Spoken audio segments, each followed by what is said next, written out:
All right, how's it going?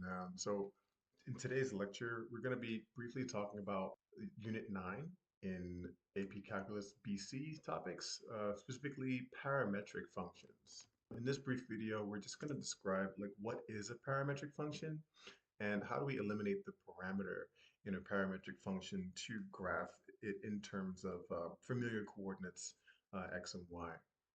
So to explain this to you, I have this animation running in the background here. And in this animation, we have this point in space, right? This point is traveling in a circle. I guess some of you can already see that this is going to trace out the circle with a radius of 1, right? But the uh, x value of this point is a function of time, and the y value of this point is a function of time.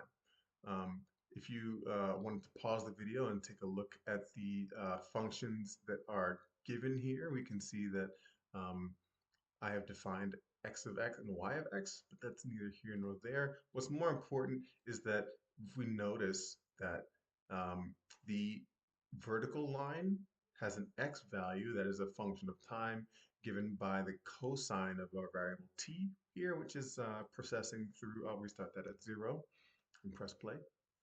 And this orange line represents the y value of this point as t processes. So a parametric function is a function in more than one variable and is usually with respect to time. So what is a parametric function? Short definition here. Okay. Next, we are going to find out how to eliminate the parameter. Don't need this right now. We can switch back to just the notebook. For questions 1 through 5, they want us to eliminate the parameter and write the corresponding in rectangular equation. When you see the word rectangular, that means we just want it in terms of x and y, no t anymore. So what we can do is we can look at x is a function of t, it's quadratic. So eliminating t here is going to be quite problematic because it shows up twice and we don't want to do any complete the square here. You could find out t is, but it would be a lot easier to just redefine t in terms of y. So our first note here that we want to write is find and redefine one variable. In this case, we're going to redefine y as t equals y minus 1. And now we can take this value and substitute every value of t in for x to get x equals y minus 1 squared minus 2 times y minus 1. That is a minus b squared is equal to a squared minus 2ab plus b squared.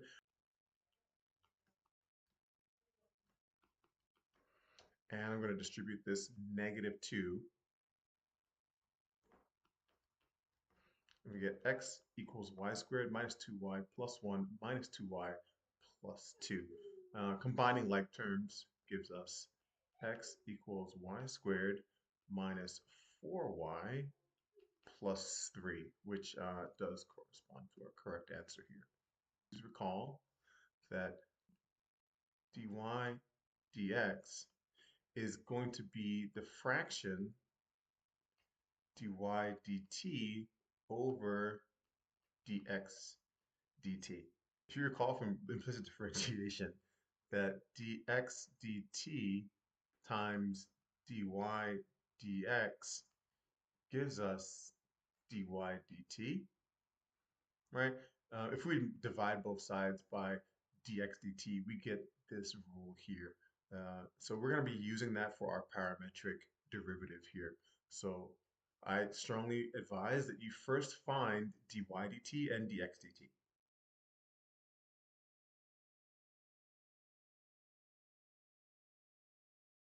Now we can use this rule here that says that dy dx is dy dt divided by dx dt and set up our quotient.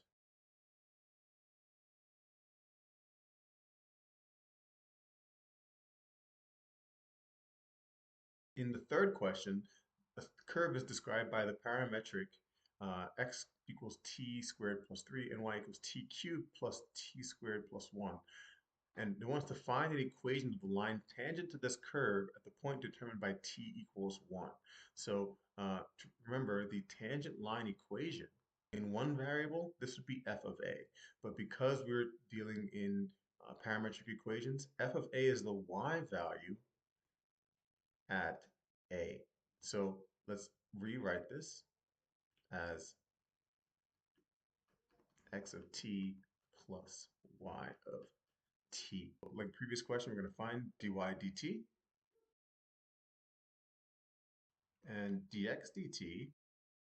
So that means that dy dx, our slope, is 3t squared plus 2t over 2t.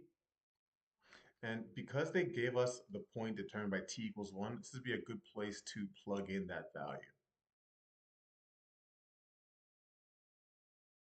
Which is 5 over 2. So we found our slope, m. Now we're going to plug in the second part, x minus, and we're going to plug 1 into x of t. So it's going to give us 1 squared plus 3. So we have x minus 4, and our slope was 5 over 2. Last but not least, let's find y of t by plugging in t into the equation y of t. Okay, great. So our tangent line, therefore y sub t, our tangent line is going to be 5 over 2 times x minus 4 plus 3. Now let's distribute.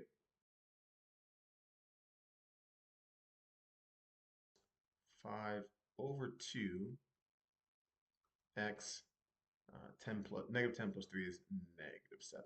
So there's our equation y equals 5 over 2x minus 7. X of t was t squared plus 3, and y of t was t cubed plus t squared plus 1. If you eliminate the parameter t temporarily, you'll see x of t and y of t. You can go ahead and turn those off, and we'll see the parameterized function from, by default, decimals will set it from 0 to 1, but I want to change this to some rather large numbers so we can see what this actually looks like. Furthermore, we could animate this with a new variable, let's say u, next in the alphabet, and see how that plays out. Definitely something you want to try out and animate for yourselves, just so you understand how parametric functions work. They're the path of this point over time. And the curve that it traces out is the curve that we would call our parametric curve.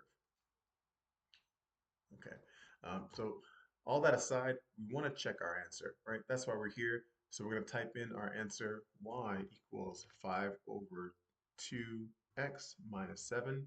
And we can see that the tangent line is, we can see that the line drawn here is tangent to our parametric curve. So I will include this screenshot into this notes, and I'll conclude part 1 of this video. We'll do questions 4 and 5 in part 2.